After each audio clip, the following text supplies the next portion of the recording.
Frontiers of Eberron Quickstone has just launched on D&D Beyond, and you know that means that I have to do a review of the subclasses. I'm contractually obligated by the demon that has my soul. It's just the way it is. I don't think he might not be a demon. It might be a seraphim. Nephilim. The half and half ones. Yeah, it's good and bad days, you know, as we all do, to be fair. Hello, my name is Jason. This is the Dungeon Himber, my channel, where I do reviews of everything I can, basically, that comes to D&D Beyond, mostly with third-party stint, because that's mostly what comes there. I also do builds for your favourite characters, with X-Men apparently being the most popular of the bunch. Do let me know who you would like to see, though, in the comments, and tier lists as of a few weeks ago, so that's fun. If you like the sound of any of that, please subscribe, and if you enjoyed the video, please like it as you go along, and maybe comment as well. Let me know your thoughts on the subclasses. Without any more, let us get into it. The art in this book is lovely, as the art generally is. We have 6 subclasses here. We have the Barbarian first, the Path of the Demonshard. Demon Glass. Oh no, see, the trouble is it doesn't always match where I can see and where the thing can see. It doesn't matter. Demon Glass holds the essence of a fiend, a pure malefic power yearning for release. A painful and often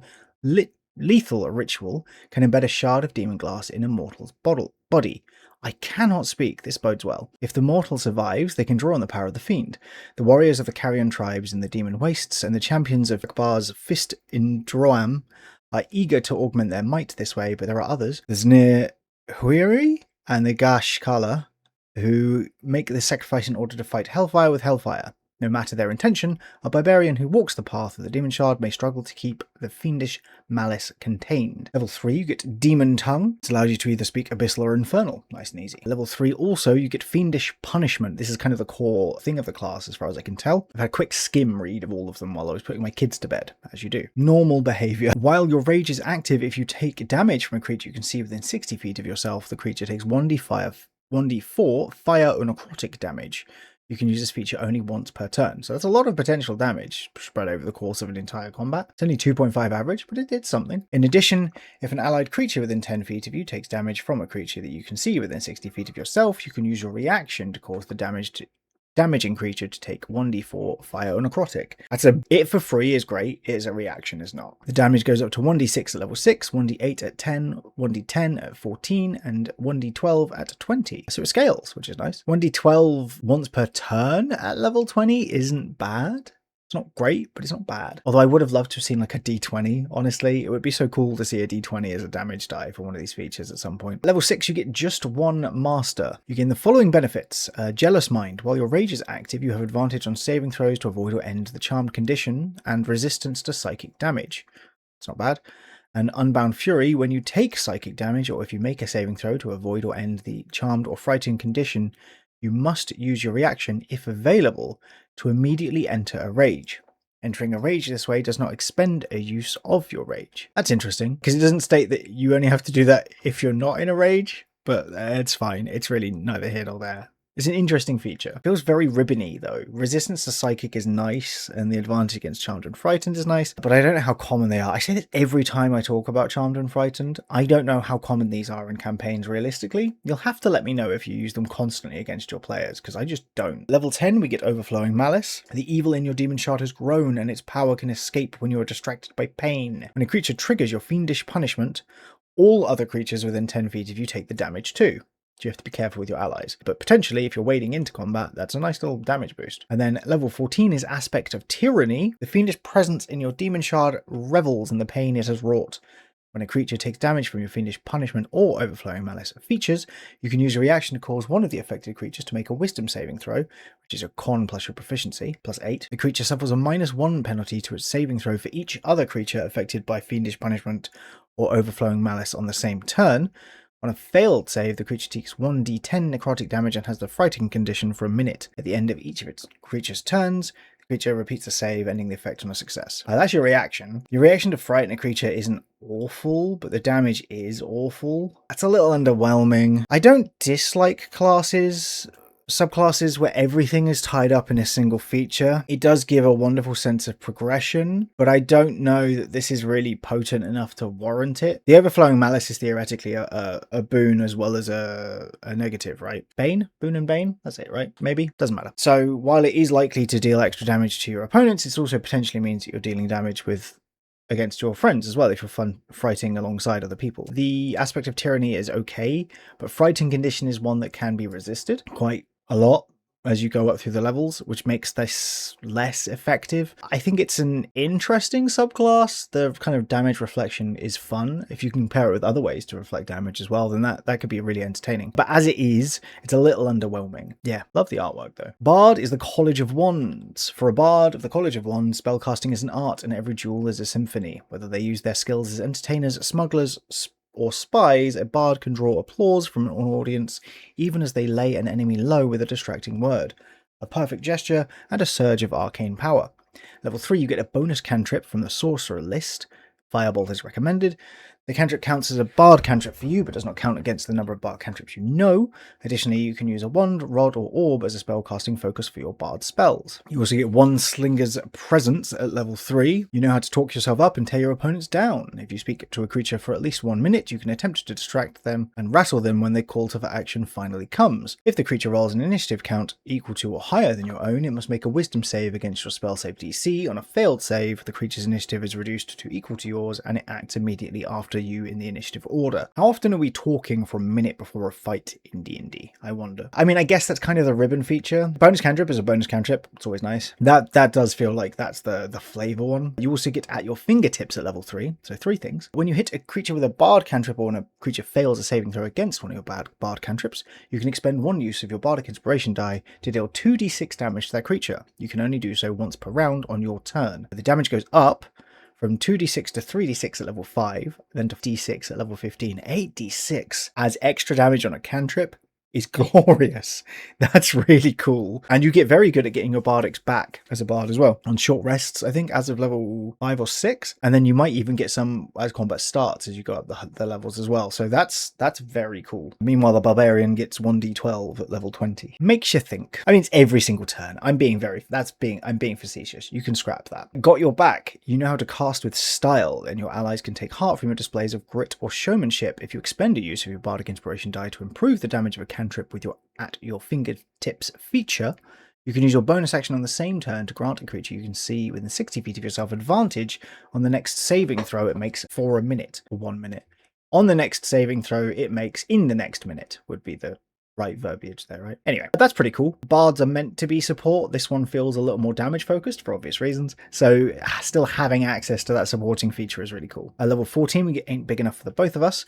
Your one player's legendary and your territory is assured. Whenever you expend a use of your bardic inspiration die, or whenever a creature within 60 feet of you adds one of your bardic inspiration dice to a d20 test, one creature of your choice that you can see within 60 feet of yourself must make a wisdom saving throw against your spell save DC. On a failed save, the target has the frightened condition until the end of its turn. If the target already has the frightened condition, it must usually immediately use its reaction, if available, to move as far away from you as it can using the safest route. Another frightened final feature. The difference being that this one isn't a reaction. This is just when you use your bardic, which is pretty cool, or when someone else uses your bardic, which means that this is fairly consistent. This is not an action. This has no cost in your action economy whatsoever, apart from the stuff you already want to do. And while frightened is still a condition which is likely to be resisted here and there at this level, right? The ability to re-trigger frightened is very cool, and the ability to potentially inflict it is also quite interesting because it's not costing you anything. This is just a bonus for everything you're doing. I don't know that I love it as a capstone feature for the subclass. It's not very flashy for how flashy the extra damage thing is, but you are also at the level after this getting your damage boost up to 8d6, which is pretty stellar. So that seems really solid. The artwork is also incredible. Absolutely incredible. Look at that dude. Next is the Cleric of Commerce. Prayer may be the currency of the gods, but hard cash makes the world go round.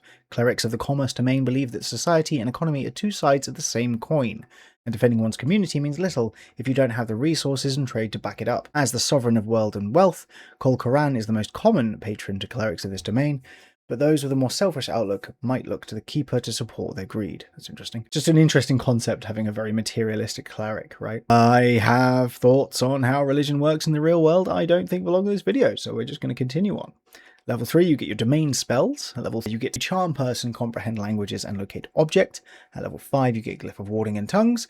Level 7, you get divination and Leomon's secret chest. And level 9, you get Legend Lore, and Rary's Telepathic Bond. None of those spells are especially interesting, to be frank. They're cool, but they're all roleplay focused, but then this is probably a roleplay focused thing. It's fine. I don't think it's a very good spell list though. Level 3, you also get Divine Wealth. Your spiritual savvy manifests as material wealth. When you finish a long rest, you conjure 2 divine coins and lose any previously unspent divine coins.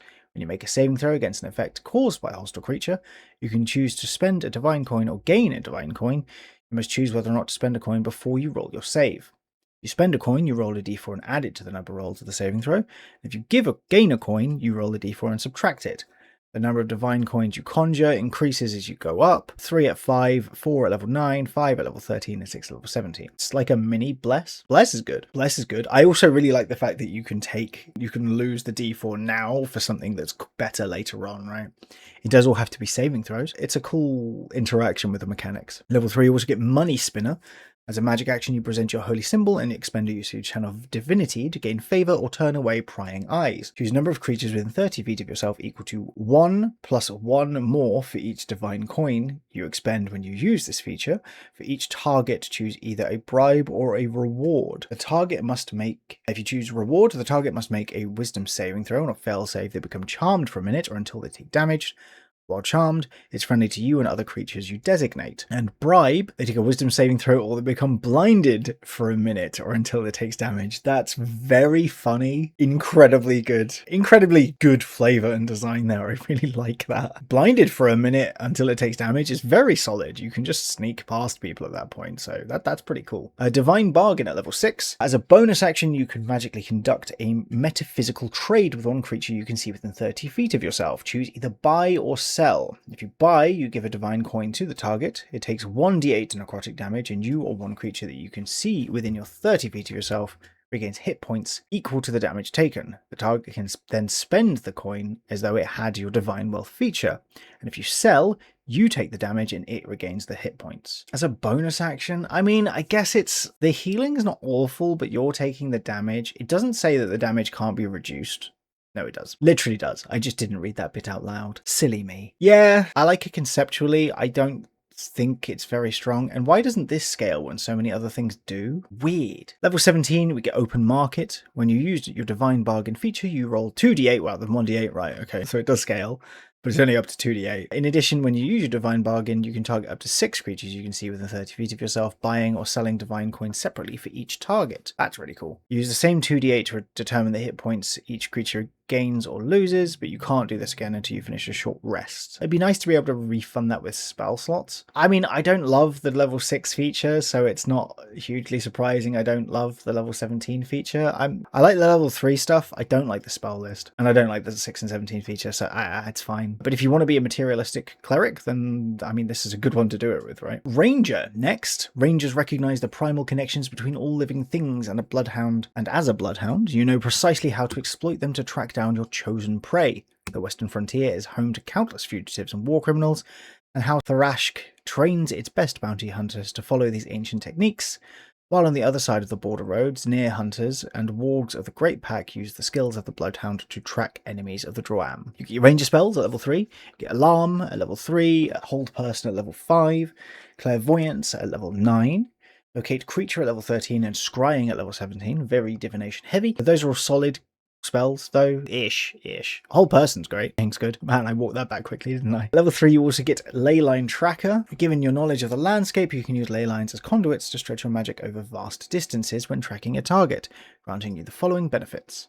Whenever you finish a short or long rest, the creature is your bounty. You must have seen the creature or possess an object that has been in their possession for at least 24 hours. Once on each of your turns, you can change your bounty to one creature you can see. So you can designate it at the end of a rest, but also you can just choose a creature to be your bounty, so that's cool. Your ranger spells of the divination school can target your bounty at any distance, even if you cannot see them, unless your bounty is protected from divination spells or is on another plane of existence. That's pretty nifty. And then also at level 3, we get Unwavering Attention. When you hit your bounty or a creature currently marked by your hunter's mark, you deal 1d6 extra damage. You can deal this extra damage only once per turn. If you deal this damage as part of an opportunity attack, you can take a reaction again from the start of the next creature's turn. Ooh, extra reactions. You're going to struggle to obviously hit the creature more than once. That's how that works, but getting an extra reaction attack potentially is pretty huge, especially if you can combine that with something like sneak attack. So that's interesting. The extra damage is also nice, right? The Fey Wanderer gets 1d4. One of the other ones get 1d4 too.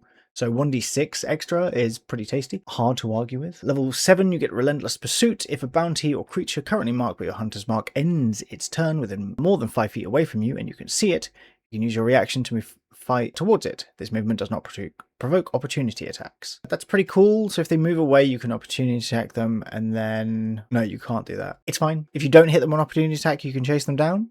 That's the intent there, right? And it is your full speed. It's not half your speed. So if you're monk multi-classing or something, that's a pretty good way to just run after stuff. Level 11, Eyes on the Prize. When you take the attack action and target only one creature with all of your attacks, you can make an additional attack against that creature.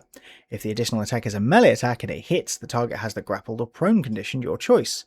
If the additional attack is a ranged attack and it hits, the target has the prone condition. That's awesome. You just get 3 attacks at level 11. You can be a fighter. Now, a ranger with an extra is a tasty prospect. One of the issues of rangers is how awfully they scale. Hunter's Mark is a big issue too, but the extra damage here from Hunter's Mark isn't awful. You get a bunch of extra benefits from having it as well, so it's interesting. And then finally, we get Nowhere to Hide at level 15. You can cast True Seeing on yourself without expending a spell slot or component. If you do so, you cannot do so again until you finish a short or long rest. This is a 6th level spell that lasts for an hour, so it's not bad.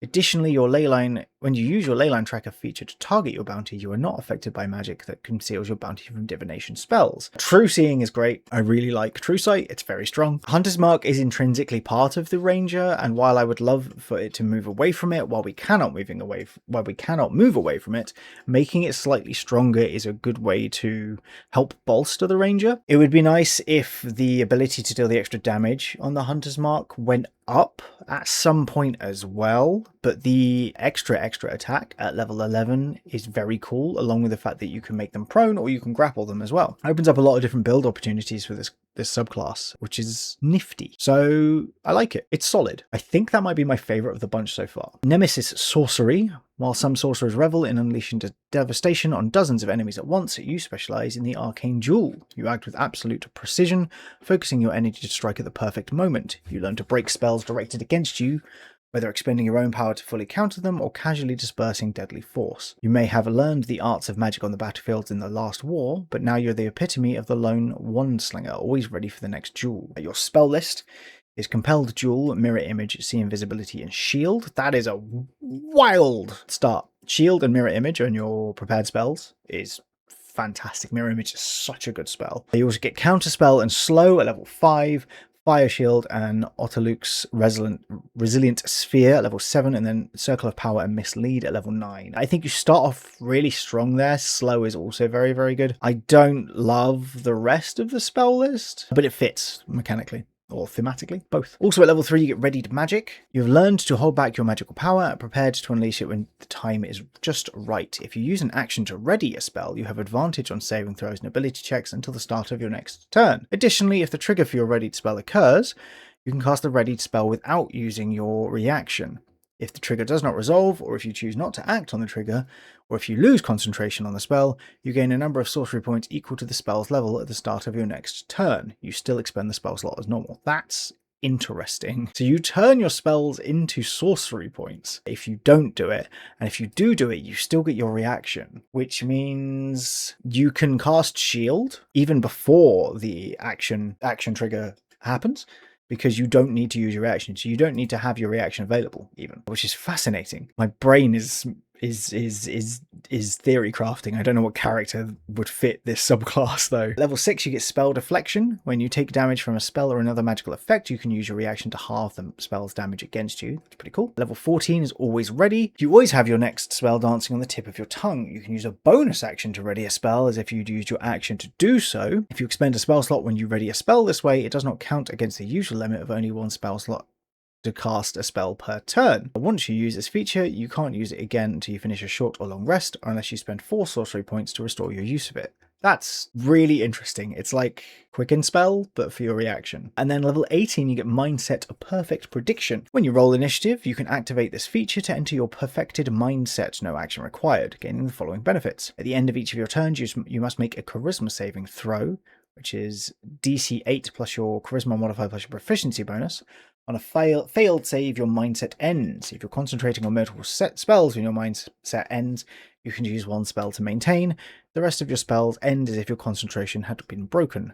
Once you use this feature, you can't do so again until you finish a long rest. So your initiative count becomes 31, so you're probably going first. Expansive Mind, you can concentrate on as many spells as you want. If you have to make a saving throw, you make a single saving throw for all of them.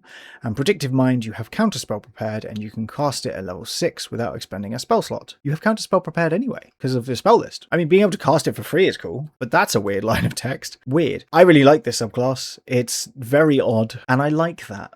I like odd, I think, in subclasses. We have strong and we have weak subclasses. I like the ones which are interesting and memorable, and this is certainly that. Okay, the final one is the Warlock, the Stone Sovereign Patron. You've listened to the will of stone and made a pact with one of Eberron's great earthen powers, the Whispers of the Orlask. Corrupt many warlocks to their cause, but similar magics may be the gift of greedy Fey King Greyfinger, or even the Medusa Queen, or Kazak Dral. Eberron names are a whole thing. See, to be fair, D&D names are wild. There's a Commander Breakbone is a good guy, for example. Blochalen? I don't know why I went Welsh there. Draw their power from the friendship with the earth of their island. Perhaps you've made peace with the earth itself. Level 3, you get Eternity in Stone. When you reduce a creature to 0 hit points, you can cause it to turn to stone. Do so, you get temp health equal to 1d10 plus your warlock level. When a creature's turned to stone this way has the petrified condition, you can only do this once per short or long rest. A bit of temp health is good. It's very specific, but it's cool. Level 3, we get Stone Speaker. Your pact grants you the ability to commune with earth and stone as a magic action. You imbue stones in an immobile 30-foot emanation within limited sentience, giving them the ability to communicate with you. You can question stones about events in the spell's area within the last day, gaining information about creatures that have passed, items that may have been removed from the area, and other circumstances. If an earth elemental or a creature with the petrified condition is in the area, you can communicate with them as though you shared a language, but gain no magical ability to influence it. You can do this once per long rest. I love to talk to stones. Real pet rock vibes. You also get Stone Sovereign spells. You get Absorb Elements, Earthbind, Earth Tremor, and Spike Growth. Spike Growth alone makes that spell list worth it. Level 5, you get Magic Circle and Slow. Level 7 is Stone Shape and Stone Skin. Level 9 is Bigby's Hand and Wall of Stone. Bigby's Hand is also very, very good. That's a pretty solid spell list. And obviously, stones. Level 6, you get Form of Stone. Stone is no prison to you. Whenever you have the petrified condition, you are aware of your surroundings and you have immunity to bludgeoning, piercing, and slashing damage. Additionally, you've learned to take on a stone form to protect yourself from injury. As a reaction, when you take damage, you can give yourself the petrified condition until the start of your next turn. This applies before the damage, possibly granting resistance or immunity to the damage. When it ends, you can choose to emerge from a stone surface into an unoccupied space you can see within 30 feet of yourself. That's cool. You can do this once per short or long rest. Lots of short or long rests here, right? We're not getting much. You can do the Eternity in Stone once per short rest. This is once per long rest. This is short or long rest. You get 3 abilities per short or long rest. I mean, it's cool, but the fact that it's only once per short or long rest is a bit underwhelming. I feel like that could have more charges. Maybe a recharge if you turn someone to stone, just to give it an extra charge. Level 10 is Stone's Embrace. You always have the Meld into Stone spell prepared. When you cast it, you can choose up to 5 willing creatures within 5 feet of yourself to also gain the benefits of the spell. Each creature must be touching a stone object or surface large enough to fully contain their body. Affected creatures can end the effect on themselves early by using 5 feet of movement to leave the stone where they entered. Creatures who finish a short long rest while under the effect of the spell gain resistance to the first instance of damage they take after leaving the stone. I mean, that's cool. I don't hate that as a really interesting way to long rest, so it's not bad. And then finally, Stone Servant. You gain the ability to control the actions of petrified creatures while bestowing upon them the power of your patron. One creature with a petrified condition that you touch becomes an earth elemental spirit under your control, as if you had cast the summon elemental spell at 6th level. The creature's size does not change, and you do not need to maintain concentration. Transformation lasts until the greatest restoration spell is cast on the creature until the elemental is reduced to 0 hit points or until you use this feature again. I mean, that's pretty nifty. I like that. You get a pet at level 14. Just a pet rock. We talked about the pet rocks. I talked about the pet rocks. No one else is talking. That's how this video works. I really like the level 14 feature. I quite like the level 10 feature. And the stone speaking thing is just very funny. The spell list is fairly solid, but with Warlocks, I feel like it matters less because you just get fewer spell casts, right? And the reaction's cool. I kind of wish it just had more of the limited features. Until you get to level 14, you have very limited subclass features. It's been a while since I've done a full Warlock, so maybe that's more common there than I'm thinking, but it's just going to be a little frustrating, I think. But that is it for the subclasses in Frontiers of Eberron Quickstone. Stone indeed. I will be going over the everything else in the book on Thursday's video, so you can look forward to that. But that's it for today. I hope you enjoyed this. Please check out a couple of my other videos if you would like to do so. The subscriber count's going up pretty nicely. We passed 2k yesterday or the day before, as of the time of recording this, which is really, really cool. Already at 2025 or something. I'd love to hit 3k by the end of the year. That would be really, really, really cool, basically. But that's, you know, don't subscribe to me if you don't like the videos. That's kind of defeats the object. You can also join a Discord if you'd like to. And I have Patreon and YouTube members. I should have mentioned that earlier. Bad at this. It's fine. I hope that you're well and you continue to do well. I hope that you are having a good week and you have a good rest of your week as well. And I will see you whenever it is that I next see you. Do take care of yourself. Goodbye.